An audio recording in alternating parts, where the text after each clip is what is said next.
Hello 10th class, how are you? I have such pretty good students in my class in 10th class. I hope you all are having a better health state right now. Please take care of yourself. As you can see in the news, the corona cases in our area are spreading quickly. Okay? कुछ near by जो रेवाड़ी के near by रहते हैं उन villages में भी बहुत से केसेस आ चुके हैं. तो प्लीज़, क्योंकि जो चिल्ड्रन होते हैं उनकी इम्यूनिटी इतनी स्ट्रांग नहीं होती है, so it is our humble request, please take care of yourself. लगता है गांव में बातें होती हैं जब कहते हैं कि मास्क लगाने से क्या होता है, ये सब ऐसे, ये जुकाम है, खांसी है, ठीक हो जाएगा. No, it's not like that. और मान लो आपका ठीक भी हो गया, भगवान करे, क्या आपके घर में बड़े बुजुर्ग का ठीक हो जाएगा? Please, for everyone safety and to stop this pandemic, please take care of yourself and your health. ठीक है? फ्रिज का ठंडा पानी, आइसक्रीम्स, इन चीजों को भी थोड़ा सा अवॉइड करना. Okay, so we have started nationalism in Europe 3 days back. We have discussed 3 lectures जिसमें हमने फ्रेंच रेवोल्यूशन डिस्कस कर लिया. नेशनलिज्म इन यूरोप स्टार्ट कैसे हुआ, लिबरल नेशनलिज्म का क्या कॉन्सेप्ट था. Liberalism was getting free. Liberalism was of 2 types, political liberalism and economic liberalism. Political liberalism had 3 main conditions: government by consent, freedom of the individual, and equality before the law. And economic liberalism means the abolition of all the tariff barriers or all the unequal weights and measurement system that was coming as a barrier in the trade and commerce that need to be abolished. That was economic liberalism. समझ में आ गया था इतना? France के बारे में सब समझ चुके थे. हम एम्पायर्स देख रहे थे कि पहले के टाइम पे नेशन स्टेट्स नहीं थे. नेशन बनने के स्ट्रगल को ही नेशनलिज्म कह रहे हैं. कैसे हम एक एकत्रित देश बने. जब नेशनलिज्म इन इंडिया पढ़ते हैं तो क्या पढ़ते हैं? पहले राज्य ही थे. यहाँ पे भी मारवाड़ है, मराठा राज्य है, नीचे साउथ के कोई अपने किंग हैं. तो हम नेशन कैसे बने, इंडिया कैसे बना, साथ में मिलके हमने for a shared culture struggle कैसे किया for our independence together unified manner में, वही नेशनलिज्म इन इंडिया कहलाता है. ऐसे ही जब Italy, Germany, Hungary, Poland, Russia, Austria, Prussia, ये इतनी अलग अलग जगह थी, इतने अलग अलग एम्पायर्स इन पे रूल कर रहे थे, किंग और क्वीन. तो ये नेशंस कैसे बने टुगेदर इन द यूरोप, ये नेशनलिज्म इन यूरोप में पढ़ रहे हैं. लिबरल नेशनलिज्म कॉन्सेप्ट देख चुके हैं हम, बुक से आप लोगों ने पढ़ लिया है. अब आ जाते हैं कंजर्वेटिज्म. मैंने आज डाउट क्लास में भी आपको एक बात बताई कि कुछ लोग एग्जाम्पल देते हैं that my family is very liberal. What does this mean? कि मेरी फैमिली मुझे अलाउ करती है बाहर जाना, दोस्तों के साथ जाना, थोड़ी देर एंटरटेनमेंट के लिए मूवी देखने चले जाना. They ask my opinions. तो मेरी फैमिली लिबरल है. कुछ कहते हैं मेरी फैमिली बहुत कंजर्वेटिव है, दोस्तों के साथ घर नहीं घूमना, बाहर नहीं जाना, don't use mobile phones much, don't talk to your friends on phone. Conservative family है, पुरानी चीजों में ज्यादा विश्वास रखती है. ठीक है? पुराने जो रीति रिवाज हैं कि पूजा करो, ऐसे करो, सुबह इतने बजे उठो, ठीक है, आप बड़ों के लिए ऐसे सत्कार करो, गलत हो सही हो बड़ों के आगे मत बोलो. कंजर्वेटिज्म जो पुराने संस्कार हैं उन पे बिलीव करना, और लिबरलिज्म न्यू फ्रीडम गेन करना. तो वैसे ही हम समझेंगे what is the concept of conservatism. अब पॉलिटिकल फिलॉसफी. फिलॉसफी होती है thinking. Okay, what is philosophy? A basic mindset. Okay, a basic thinking is always known as philosophy. एक ऐसी सोच है ये जो किस पे बिलीव करती थी? ट्रेडिशन पे. जो पुराने रीति रिवाज हैं, प्रथाएं चलती आ रही हैं, वो जरूरी है. पहले के जो इंस्टीट्यूशंस बने हुए हैं, इंस्टीट्यूशंस मतलब जैसे कि जो राजा है फिक्स थे. The king was an institution. Okay, the monarchy was an institution. वो रहने चाहिए. ठीक है? रिपब्लिक नहीं आना चाहिए, डेमोक्रेसी नहीं आनी चाहिए. This was the concept of conservatism. Conservatism एक ऐसी सोच थी जो पुरानी नीतियों पे ज्यादा विश्वास करती थी, पुराना कल्चर, पुराने रीति रिवाज, पुराने इंस्टीट्यूशन, और उन्हें डेवलपमेंट धीरे धीरे पसंद थी। ऐसे नहीं कि आज सारी पावर्स राजा के पास है और कल सारी पीपल को मिल जाए, नहीं, अगर आपको डेवलपमेंट भी लानी है that should be gradual. What does gradual means? Slow, ठीक है। लिबरल नेशनलिज्म क्या था? Remove the monarchy, we don't want a monarchy, we want a republic country, we want political freedom, we want economic freedom, that was liberal nationalism. Conservatism उससे बिल्कुल opposite. Conservatism के लोग क्या चाह रहे हैं कि पुराने ट्रेडिशंस रहें, किंग क्वीन रिस्टोर्ड रहे, उनकी पावर्स रहें, जो ऑफिशियल्स थे, क्लर्जीज, नोबिलिटी, वो रहें, उनके पास पावर्स रहें, उनसे टैक्स ना लिया जाए, पुराने old institutions, they believed in that theory, that was conservatism, ठीक है। एग्जाम्पल देती हूँ समझाने के लिए। अगर मैं आपको कहूं कि चाहे मैं आपको सही पढ़ा रही हूं या गलत, आप टीचर के आगे नहीं बोलोगे, इज दिस लिबरलिज्म और कंजर्वेटिज्म? कंजर्वेटिज्म, पुराने ट्रेडिशंस, ये नहीं होना चाहिए। इफ आई टेल यू, अगर आपको कुछ नहीं समझ में आ रहा है, कुछ गलत लग रहा है, तो speak for yourself, is this conservatism और liberalism? Liberalism, you are getting the freedom of speaking up. सो अब आपको डिफरेंस समझ में आया? कंजर्वेटिज्म पुरानी सोच पे विश्वास रखते थे, पुराने इंस्टीट्यूशंस, किंग और क्वीन की पावर पे इंपॉर्टेंस पे स्ट्रेस देते थे, जो ऑफिशियल्स होते थे गवर्नमेंट के, उनको पावर देने में बिलीव करते थे। They did not wanted democracy और रिपब्लिक, ठीक है। कंजर्वेटिज्म नहीं था 1815 से पहले। लिबरल नेशनलिज्म आ रहा था, हमने बात की थी, एजुकेटेड मिडिल क्लास आ गई थी, नई क्लास, एरिस्टोक्रेसी थी, top persons that were having vast lands, vast estates, they took peasants for their work, वो क्या थी? एरिस्टोक्रेसी, जो ऑफिशियल्स थे, और क्या थी? Peasants, landless poor people who were just struggling for their food grain, basic livelihood, ठीक है। बीच में से क्या निकल के आई थी? Educated middle class, which comprised of educated persons who were busy in trade and commerce. अब क्या हो रहा है कि liberal nationalism was carried out by that educated middle class, और कंजर्वेटिज्म को कौन आगे बढ़ाएगा? क्लर्जी, नोबिलिटी, जिनके हक छीन लिए गए, किंग्स हो, क्वींस हो, क्लर्जी, नोबिलिटी, ये लोग किस थ्योरी के साथ चल रहे थे? कंजर्वेटिव। तो जब नेपोलियन को 1815 में डिफीट किया, किसने हराया था नेपोलियन को? ऑस्ट्रिया, प्रूशिया, रशिया, इंग्लैंड और Britain, you can write, okay.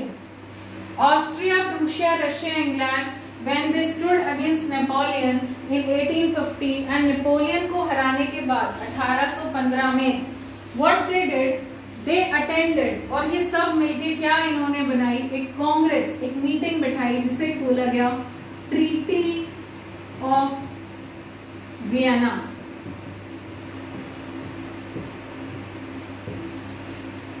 आजकल आप इन्वायरमेंटल पॉलिसीज में बहुत ट्रीटीज पढ़ते हो। आज हमने ग्लोबल वार्मिंग के लिए एक ट्रीटी साइन की, कल हम लोग क्लोरोफ्लोरोकार्बन्स के अगेंस्ट साइन कर रहे हैं, बायोडाइवर्सिटी के लिए treaty. This is just an official agreement जो कुछ लोग मिलके मीटिंग बिठा के डिस्कस करके साइन करते हैं। ऐसे ही 1815 में क्या हुई? Treaty of Vienna. Treaty of Vienna में क्या किया गया? ट्रीटी ऑफ वियना पहले तो ऑर्गेनाइज किसने की थी? Austrian chancellor,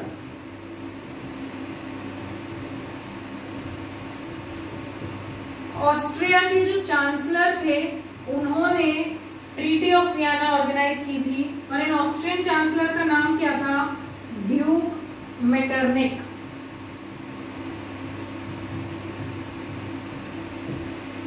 very important question for NTSC, that who started or who proposed the concept of Treaty of Vienna? It was done by Austrian Chancellor Duke Metternich. In which year? 1815. Austrian chancellor Duke Metternich ने meeting बिठाई of various Nations, उन्होंने sign की treaty of Vienna. Treaty of Vienna में क्या sign हुआ कि जो पुरानी सारी डायनेस्टीज थी, एम्पायर्स थे। नेपोलियन से पहले नेपोलियन ने वॉर करके बहुत सारी टेरिटरीज को एनेक्स कर लिया था, लेकिन अब क्या बात हुई कि ट्रीटी से पहले यानी कि नेपोलियन के आने से पहले जो राजा रानी थे उनकी पावर को वापस रिस्टोर कर दिया जाए। Are you getting my point? What did treaty of Vienna said? That the old king, queens, their power should be restored back. The territory annexed by the Napoleon should be abolished. Napoleon का जहां कब्जा था वो हटाओ, हम मिलके क्या करेंगे, राजा रानी की पावर को, कंजर्वेटिज्म को रिस्टोर करेंगे। समझ में आ रहा है? ट्रीटी ऑफ वियना में ये साइन हुआ। अब ट्रीटी ऑफ वियना के हिसाब से कौन सा नेशन कहां पे जाएगा ये देखते हैं। बहुत इंपॉर्टेंट है, ध्यान से सुनना।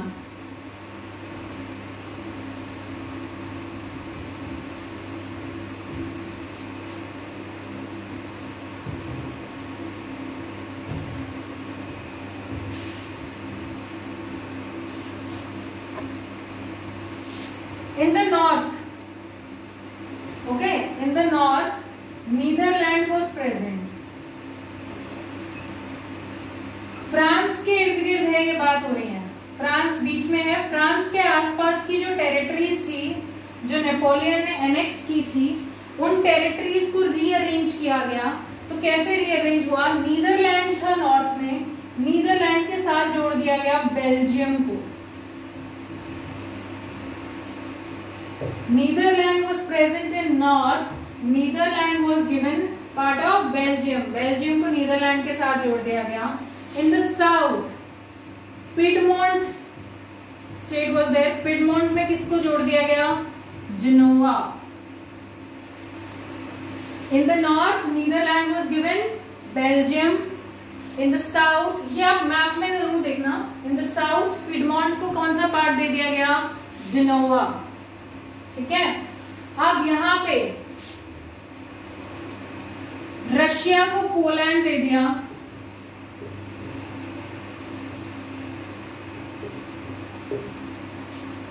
ठीक है। प्रूशिया को वेस्ट में कुछ पार्ट दे दिया,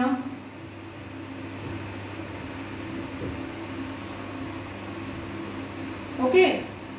ऑस्ट्रिया को नॉर्दर्न इटली पे कब्जा करने दे दिया, Austria was given part of northern Italy.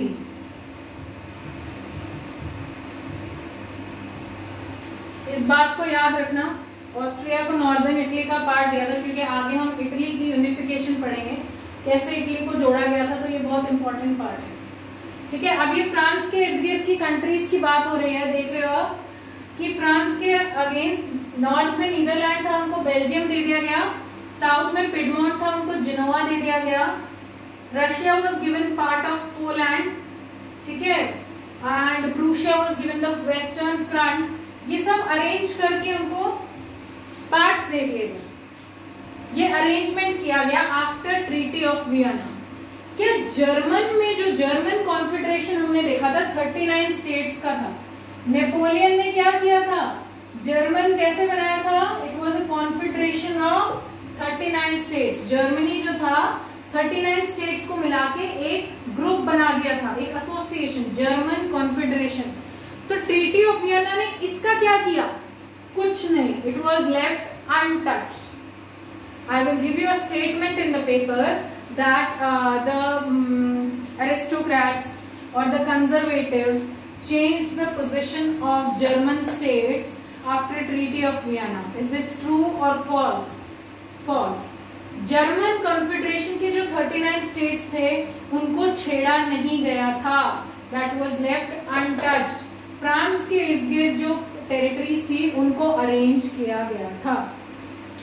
France में हमने बात की थी, बॉर्बन डायनेस्टी के राजा थे लुइस 16, हमने बात की थी ना, ही बिलोंग टू बॉर्बन डायनेस्टी। वो तो चलो मारे गए थे, उनको तो सजा दे दी थी, लेकिन उन्हीं डायनेस्टी के, बॉर्बन डायनेस्टी को फ्रांस में दोबारा से रिस्टोर कर दिया गया था। कंजर्वेटिज्म था ही क्या कि जो न्यू थॉट्स आए हैं लिबरलिज्म की उनको हटाओ, ओल्ड ट्रेडिशंस एंड कस्टम पे चले जाओ। तो फ्रांस में वापस से किसका रूल आ गया था? Bourbon dynasty. कंजर्वेटिज्म से बस एक ही चीज याद रखनी है आपको, पुरानी सोच वापस आ जाएगी।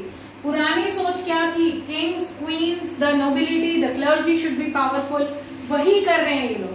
वापस से एम्पायर्स दे रहे हैं राजों को उनके वापस। फ्रांस में बोर्बन डायनेस्टी का कब्जा बहुत शुरू से था, वापस से बोर्बन डायनेस्टी को रिस्टोर कर दिया। लेकिन कुछ कंजर्वेटिव्स ऐसे भी थे जो ये नहीं सोचते थे कि सब कुछ नेपोलियन ने खराब किया। वो ये भी सोचते थे कि उन्होंने जो एडमिनिस्ट्रेटिव मेजर्स किए थे, जैसे uniform system of weights and measures, ठीक है, ये कुछ अच्छे काम भी किए उन्होंने। आर्मी को मॉडर्नाइज किया था। He was a military man, so he new very well about the army. Army में बहुत सी मॉडर्नाइजेशन वो लेके आए थे। ब्यूरोक्रेसी, यानी जो आपके ऑफिसर्स होते हैं जैसे IAS, IPS, ये यहाँ पे ब्यूरोक्रेट्स हैं, उनके बारे में उनको बहुत डेवलप किया था। तो modern army, efficient bureaucracy, economy अच्छी करती थी। अर्थव्यवस्था कैसे अच्छी होगी? ट्रेड और बिजनेस हो पा रहा था। जब उन्होंने एडमिनिस्ट्रेटिव चेंजेस किए, बैरियर्स हटाए ज्यादा, तो क्या हुआ? ट्रेड हो रहा था, तो इकोनॉमी भी अच्छी हो रही थी। तो कंजर्वेटिव्स हर चीज में अगेंस्ट नहीं थे नेपोलियन के। कुछ चीजों में उनको लगता था कि नेपोलियन ने अच्छा काम भी किया है, but they wanted their power back. तो वही कंजर्वेटिव्स यहाँ पे कर रहे थे। क्लियर? कंजर्वेटिज्म समझ में आया? 3 चीजें बहुत इंपॉर्टेंट याद रखनी है कि कंजर्वेटिज्म का मतलब क्या है। कंजर्वेटिज्म कौन सी ट्रीटी से है? Treaty of Vienna in 1815। Who hosted the treaty of Vienna? Duke Metternich, he was the Austrian chancellor. Just look at the board for 5 seconds. We will continue with the concept of revolutionaries. Revolutionaries कौन थे?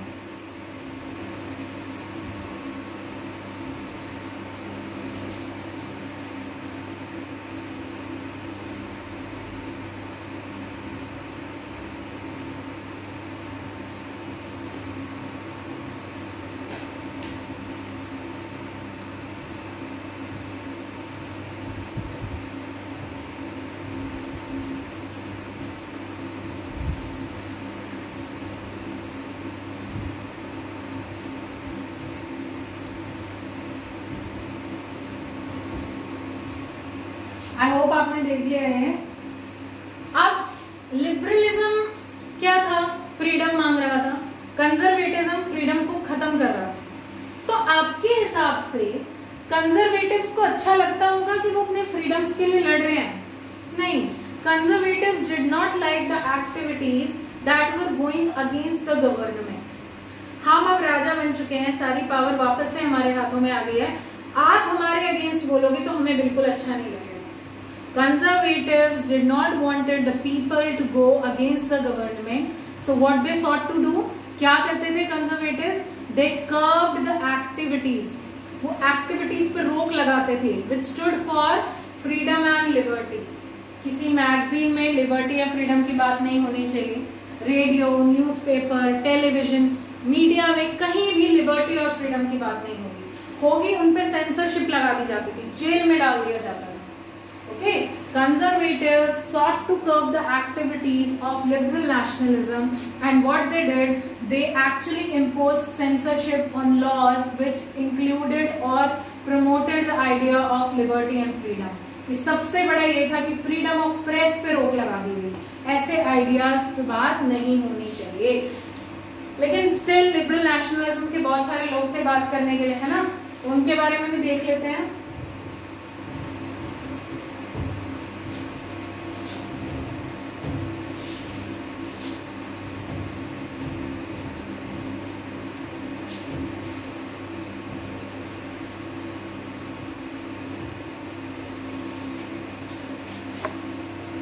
अब हम बात कर रहे हैं revolutionaries की।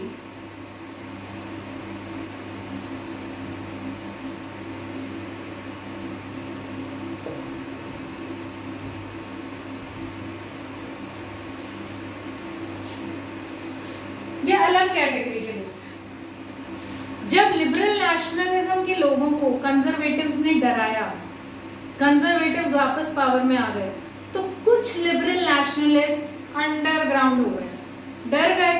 राजा बन गए हैं भाई, अब हमसे क्या होगा? कौन सी लिबर्टी एंड फ्रीडम मिलेगी? अच्छा है, चुपचाप वापस बैठ जाओ। Some liberal nationalists went underground after the suppressment done by conservatives. जब conservatives ने डराया, कुछ liberal nationalists underground हो गए. कुछ में अब भी वो आग थी कि नेशन तो बनना है. We have to fight for our liberty. We have to fight for our freedom. We will get unified as a nation. ऐसे revolutionaries अब भी थे. Revolutionary होने का बस एक ही मतलब था, गवर्नमेंट के अगेंस्ट जाना, गवर्नमेंट पे सवाल उठाना और अपनी लिबर्टी, फ्रीडम और देश के लिए लड़ना.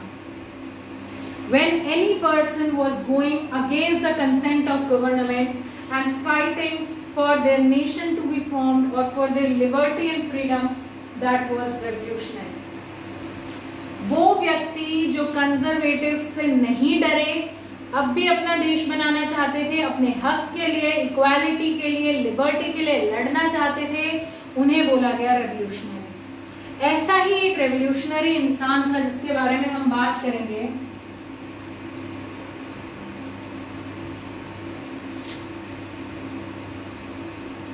गिसेप Mazzini. गिसेप Mazzini, he was Italian. He was Italian. Giuseppe Mazzini. He was a revolutionary. अगर हम आपसे पूछें MCQ क्वेश्चन में, Giuseppe Mazzini was part of which group or which ideology? Conservatism, nationalism, revolutionarism. Revolutionary. He was a revolutionary person which stood for the unification of Italy. ये चाहते थे कि nation states, इनकी क्या सोच थी कि भगवान ने देश बनाए हैं, भगवान ये चाहते हैं कि देश बने और लोग अपने शेयर्ड कल्चर के हिसाब से रहें, तो तुम कौन होते हो रोकने वाले? It is the destiny decided by the god that nation states will be form. ये गिसेप की सोच थी. He was born in 1807 in Genoa. He was born in 1807 in Genoa at the age of 24. At the age of 24, जब ये 24 साल के हुए, he was sent to exile. Exile क्या होता है? जब आपको आपके देश से दूर भेज दिया जाए. When you are sent away from your nation, that is exile. ठीक है? उन्हें इनके देश से दूर 24 साल की उम्र में भेज दिया गया. क्यों भेज दिया गया? Because he was accused, इन पे इल्जाम था of creating a revolution or promoting a revolution, for creating or promoting a revolution in Liguria. Liguria, this was a place. Liguria में इन्होंने एक रेवोल्यूशन कैरी कर दिया था. इसके लिए अब राजा उस टाइम पे क्या करते थे? सही तो वो थे नहीं, उनके खिलाफ रेवोल्यूशन तो होगा, लेकिन जो भी उनके खिलाफ रेवोल्यूशन करता था उसको उठा के जेल में डाल देते थे, पनिश करते थे. So at the age of 24 he was also punished. He was sent to exile for creating a revolution in Liguria. अब आपसे मैं रीजन भी पूछ सकती हूँ कि गिसेप जिनोवा को क्यों एग्जाइल भेजा गया? क्योंकि वो रेवोल्यूशन कर रहे थे लिगुरिया में. वहां से वापस आने के बाद he again created some secret societies. अब लोग क्या कर रहे थे? बैठक कैसे करेंगे, डिस्कस कैसे करेंगे अपने ओपिनियन को? खुलेआम कर सकते हैं क्या? नहीं कर सकते, क्योंकि जैसे ही गवर्नमेंट को पता चलेगा they will be punished. So secret societies sprang up. sprang up का मतलब आना, उनका निकल के आना, खुलना. Secret societies were formed. ये लोग सीक्रेटली बैठक बिठाते थे जहां पे ये अपने आइडियाज एंड ओपिनियंस को डिस्कस करके अपनी स्ट्रैटेजी बनाते थे that how we will fight the revolution. तो पहले तो ये कार्बोनरी नाम की जगह के एक सीक्रेट सोसाइटी के मेंबर थे, बट जब ये एग्जाइल से वापस आए इन्होंने अपनी खुद की 2 सीक्रेट सोसाइटीज खोली. वेरी इंपॉर्टेंट, यंग इटली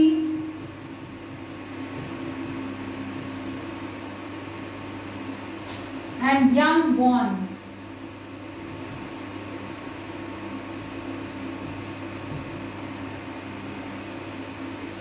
ये 2 सोसाइटीज इन्होंने खोली थी, young Italy, young born. Very important, आप इनका नाम बुक से भी पढ़ेंगे. ठीक है? These 2 were very important parts, very important secret societies formed by Giuseppe Mazzini. दोनों ही इन्होंने ही खोली थी सीक्रेट सोसाइटीज। इनमें बात होती थी, अब जो एजुकेटेड मिडिल क्लास थी, टीचर्स थे, लॉयर्स थे, बेसिक स्कॉलर्स थे, बिजनेसमैन थे, वो इन क्लब्स में फॉर्म होने लगे, रेवोल्यूशनरीज बनने लगे। ठीक है, Giuseppe Mazzini he stood so strong against the conservatives, इनको बिल्कुल डर नहीं लगता था। He stood very strong against the conservatives, conservatives को इनसे डर लगता था। Duke Metternich, he was a conservative, हमने पढ़ा, ऑस्ट्रियन चांसलर थे जिन्होंने ट्रीटी ऑफ वियना ऑर्गेनाइज की थी। ड्यूक मेटरनिक को इतना डर लगता था, वो क्या कहते थे गिसिप के बारे में, that he is the most dangerous enemy of conservative order. हमारा सबसे बड़ा दुश्मन है Giuseppe Mazzini. This was said by Duke Metternich. अगर मैं आपसे क्वेश्चन पूछूं that he is considered as the most dangerous enemy of conservative order by which person, किसने कहा था? ड्यूक मेटरनिक ने कहा था। किसके लिए कहा था? गिसिप मजीनी के लिए कहा। ठीक है, ये जो दो इन्होंने सीक्रेट सोसाइटीज खोली थी, यहाँ पे students, college students, lawyer, teachers, सब ने मिलके अपनी पॉलिसीज डिस्कस की, रेवोल्यूशंस कैरी किए। ठीक है, इनके मेंबर्स जो थे ये Poland, Russia, Austria, German states, Italy, सब जगह से आते थे। क्लियर? आज हमने दो टॉपिक डिस्कस किए हैं, कंजर्वेटिज्म एंड रेवोल्यूशनरीज। ये दोनों आप बुक से पढ़ेंगे।